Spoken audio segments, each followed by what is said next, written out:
Évangile de Jean, chapitre 5, verset 31 jusqu'au verset 47. Si c'est moi qui rends témoignage de moi-même, donc c'est Jésus qui parle ici, mon témoignage n'est pas vrai. Il fait référence ici à la loi dans l'Ancien Testament où il disait que pour qu'un témoin ou qu'on croit que ce que quelqu'un dit, ça prend deux témoins au moins pour confirmer les paroles, ses paroles. Alors Jésus se met ici selon ce critère-là, là, devant les hommes. Et puis, alors si je suis tout seul à rendre témoignage, ben, selon la loi, mon témoignage n'est pas vrai. Et puis, il peut être vrai quand même, puis on va le voir plus tard qu'il va dire mon témoignage est vrai quand même. Mais ici, il se met à leur niveau, puis leur dit je ne suis pas tout seul à parler, j'ai des témoins. Et puis, vous devriez croire à cause de ça. Alors, il dit ici il y en a un autre qui rend témoignage de moi. Je sais le témoignage qu'il rend de moi est vrai. Alors, c'est un peu obscur comme phrase, mais il fait référence à son Père. Il fait référence à Dieu qui confirme la vie de Jésus-Christ, puis qui confirme les paroles de Jésus-Christ. On va le voir de quelle manière. Vous avez envoyé une délégation vers Jean-Baptiste, et il a rendu témoignage de la vérité. Alors là, il mentionne un autre témoin qui est Jean-Baptiste. Alors, les hommes, eux, pouvaient s'en référer à ce témoin-là. Et puis, mais c'est pas surtout ce témoin-là que Jésus veut mentionner. Alors, c'est pour ça qu'il dit après, pour moi, ce n'est pas d'un homme que je reçois le témoignage, mais je dis ceci afin que vous soyez sauvés. Alors, il veut les aider à croire en lui en disant, ben, souvenez-vous de ce que Jean-Baptiste a dit de moi. Ça va vous aider à croire, puis ça va vous aider à faire que vous soyez sauvés. Mais il dit, après, il dit, Jean était la lampe qui brûle et qui luit, et vous avez voulu vous réjouir une heure à sa lumière. Alors, bon, le ministère de Jean-Baptiste n'a pas duré tellement longtemps. Et puis, mais quand même, les gens allaient vers lui, puis écoutaient ce qu'il avait à dire, et puis, ils appréciaient ça quand même. Alors, Jésus fait référence à ça pour les aider à croire en lui, parce que Jean parlait de lui. Mais après, Jésus dit, après, moi, j'ai un témoignage plus grand que celui de Jean. Car les œuvres que le Père m'a donné d'accomplir, ces œuvres mêmes que je fais, témoignent de moi, que c'est le Père qui m'a envoyé. Alors, il dit, le véritable témoignage qui confirme que ce que je dis est vrai, c'est la manière que Dieu agit avec moi, que mon Père agit. Il me donne des miracles, il me fait faire des œuvres qui montrent que je suis vraiment pas de ce monde, il y a rien qui est à mon épreuve, je peux tout réaliser, n'importe quel miracle, n'importe quelle, chose extraordinaire, je peux le faire. Puis ça devrait vous parler, ça devrait vous montrer que, je suis la vérité, que c'est lui qui m'a envoyé et vous devriez croire en moi. Il dit: «Et le Père qui m'a envoyé a rendu lui-même témoignage de moi. Vous n'avez jamais entendu sa voix, vous n'avez point vu sa face», parce que Dieu est esprit, on peut pas, il se révèle pas comme ça aux hommes. La Bible dit de toute façon qu'on ne pourrait même pas supporter sa présence, tellement il est saint. «Et sa parole ne demeure point en vous, parce que vous ne croyez pas à celui qui l'a envoyé». Alors, pourtant, ces gens-là avaient toujours la Bible entre les mains, puis ils lisaient l'Ancien Testament et tout ça, mais ils ne la comprenaient pas. Ils n'en saisissaient pas le sens, la parole ne demeurait pas vraiment en eux dans ce sens-là. Et puis, ils sont même pas capables de reconnaître que les œuvres que Jésus fait est une preuve que c'est Dieu qui l'envoyait, que c'est son Père qui l'envoyait.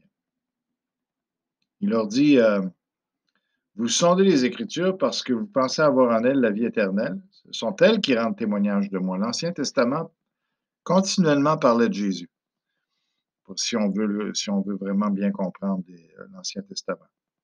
Alors, mais les Juifs n'étaient pas capables de saisir ça. Ils cherchaient autre chose. Ils n'ont pas vu. Pourtant, ce matin, on pourrait énumérer plein, plein, plein de passages que c'est clair que ça parle de Jésus.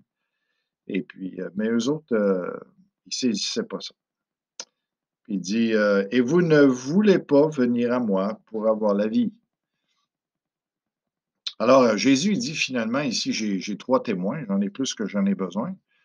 J'ai Jean-Baptiste, mais ce n'est pas le témoin le plus important pour moi. J'ai le Père qui rend témoignage par les miracles que je suis en train de faire, par les paroles extraordinaires que je suis en train de dire.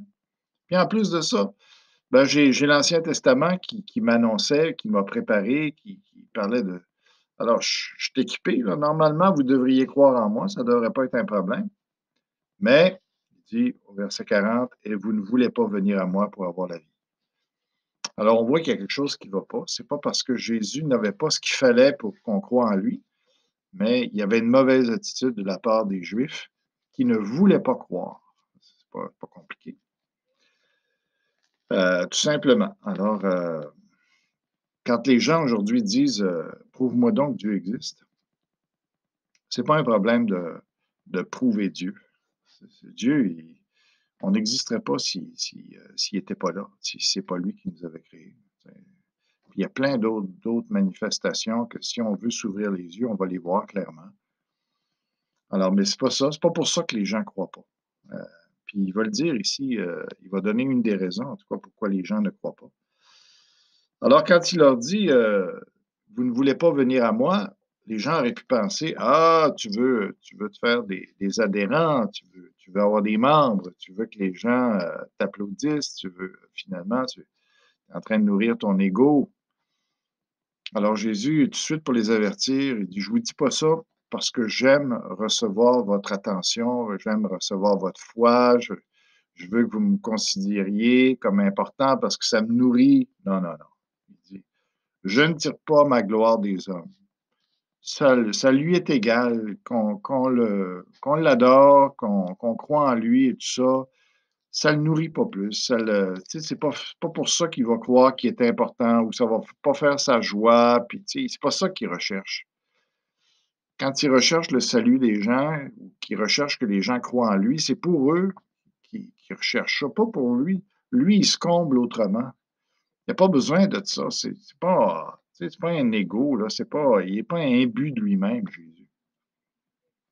Mais je sais que vous n'avez point en vous l'amour de Dieu. C'est pour ça qu'il leur dit ça. Il leur dit, vous ne venez pas à moi parce que moi, je viens de Dieu. Si vous aviez de l'amour pour Dieu, c'est sûr que vous viendriez à moi parce que tout de suite, vous verriez que je viens de Dieu, que je ressemble à Dieu, que je suis comme Dieu. Donc, si vous aimez Dieu, vous m'aimez moi. Ça ne peut pas être dissocié. Mais là, il leur dit, vous ne m'aimez pas. Ça fait que c'est la preuve que vous n'aimez pas Dieu. Je suis venu au nom de mon Père et vous ne me recevez pas. Si un autre vient en son propre nom, vous le recevrez. Alors, n'importe qui peut venir se présenter pour dire, ben moi, moi, c'est ça que je dis, c'est ça la vérité que j'ai apportée aujourd'hui. Puis les Juifs vont accepter n'importe quoi d'autre. Puis c'est vrai pour tous les hommes. Mais d'accepter la vérité qui est en Jésus-Christ, là, ça ne marche pas. Ça. Les gens sont prêts à croire n'importe quoi, sauf Jésus. Les extraterrestres, n'importe quoi. Que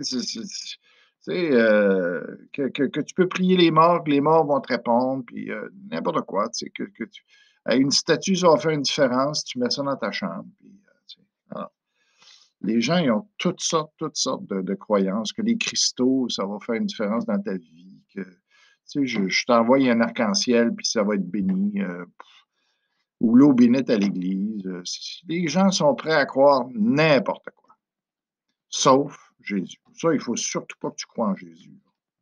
Pas bon, ça. Alors, je suis venu au nom de mon Père, vous ne me recevez pas. Si un autre vient en son propre nom, vous le recevrez.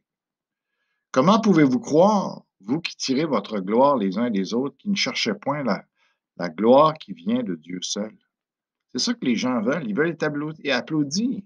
Ils veulent, se démarquer des autres. Ils veulent qu'on les remarque. Ils veulent, ils se nourrissent, les êtres humains se nourrissent des applaudissements des autres. Ils sont prêts à faire n'importe quoi, les gens, Du moment qu'on les, qu'on les trouve intéressants, du moment qu'on, tu sais, que là, tu sais, on les remarque et puis, tu sais, qu'on les aime et puis, tu sais, ils se nourrissent de ça. Tu sais, que ce soit les humoristes ou n'importe qui, ou les vedettes ou n'importe qui, ou les gens qui sont prêts à faire des bouffonneries incroyables, monter sur un top de char, tu sais, puis, tu sais, à 100 km à l'heure juste pour qu'on les filme, que finalement, on a vu qu'ils existaient. Tu sais. Les gens se nourrissent de ça. Fait que c'est eux, c'est eux qui sont importants. C'est pas Dieu. Ils veulent pas donner la gloire à Dieu. Ils veulent la recevoir, la gloire. Fait que Jésus dit, croyez en moi, c'est sûr qu'il y a un obstacle, là. Ils sont pas prêts à ça. Ils veulent pas perdre cette gloire-là, là, tu sais. Ils veulent pas la donner à quelqu'un d'autre. C'est ça que Jésus explique. Alors, c'est pour ça que les gens croient pas, parce qu'ils sont pas intéressés ils ont peur de disparaître s'ils croient en Dieu, puis qu'ils honorent seulement Dieu le Créateur, puis ils ont peur de disparaître, ils ont peur de ne plus être plus rien si les gens ne les remarquent plus, alors que c'est pas ça qui va arriver. Mais les gens ont cette impression-là, ça fait qu'ils ils veulent pas renoncer à leur vie, ils veulent pas, tu sais, ils veulent continuer à être la vedette. C'est ça. Ne pensez pas que moi, je vous accuserai devant le Père. C'est pas bien ce que vous faites. Mais c'est pas moi qui vais vous accuser. Je suis pas là pour ça, moi. Je suis venu pour vous sauver. Je suis pas venu pour vous accuser. Il y a déjà quelqu'un qui a tout pourvu à ça. Alors il dit, il va l'expliquer, ne pensez pas que moi, je vous accuserai devant le Père. Celui qui vous accuse, c'est Moïse. Ben, Moïse, la loi, en qui vous avez mis votre espérance. Parce que la loi disait ce qu'il ne fallait pas faire. Tu sais. Alors, tu aimeras ton Dieu de tout ton cœur, tu aimeras ton prochain, tu ne voleras pas, tu ne convoiteras pas la femme de ton prochain, etc. Ça condamne les gens. De ne pas être comme Dieu, de désobéir à Dieu, de faire toutes sortes de mauvaises choses. Ça va les condamner. Jésus n'est pas venu condamner, il est venu pour nous libérer de ça. Mais c'est pas le fait que lui soit là ou pas là qui va condamner les gens. Les gens sont déjà condamnés à cause de la loi qui accuse. Alors, Jésus est malheureux de ça. Il dit, pensez pas que, même si vous me rejetez, c'est même pas ça qui va vous condamner. Tu sais, indirectement, oui, mais directement, c'est la loi qui vous accuse. C'est pour ça que je suis venu vous sortir de ça. Je suis venu prendre votre condamnation à votre place. Après, il dit, car si vous croyez Moïse, si vous croyez, hein, Moïse, vous me croiriez aussi parce qu'il a écrit à mon sujet. Hey, il dit ça à des Juifs ici, vous ne croyez même pas en Moïse. Ils n'étaient pas prêts à accepter ça par toutes les autres, mais c'était ça. Parce que s'ils avaient vraiment aimé la parole de Dieu, l'Ancien Testament et tout ça, ce que Moïse disait, ils seraient venus directement à Jésus parce que Moïse conduisait les gens vers Jésus. Mais si vous ne croyez pas à ses écrits, comment croiriez-vous à mes paroles? Alors, c'était des adeptes de Moïse, les Juifs. Pourtant, ils ne croyaient pas en lui, mais ils prétendaient croire en lui. Alors, ils aimaient Moïse, selon leur dire à eux. Jésus vient avec un message qui est différent, qui est nouveau. Puis, pas contradictoire, mais nouveau. T'sais. Alors, s'ils ne s'attachent pas, même, s'ils ne sont même pas capables de s'attacher correctement à Moïse qu'ils disent tellement aimer, quelqu'un qui va leur paraître comme ça si étranger, Jésus, avec une nouvelle annonce, un nouveau message, un évangile, ben, c'est sûr qu'ils vont dire, hey, ça ne nous intéresse pas toute ton affaire. Là. Parce que finalement, les seules choses que les gens veulent croire, ils veulent croire en eux. C'est tout. C'est ça la foi des gens. C'est de croire en eux. Alors, croire en Dieu, ça ne les intéresse pas. Pour la plupart, à moins d'être touché par Dieu. C'est ce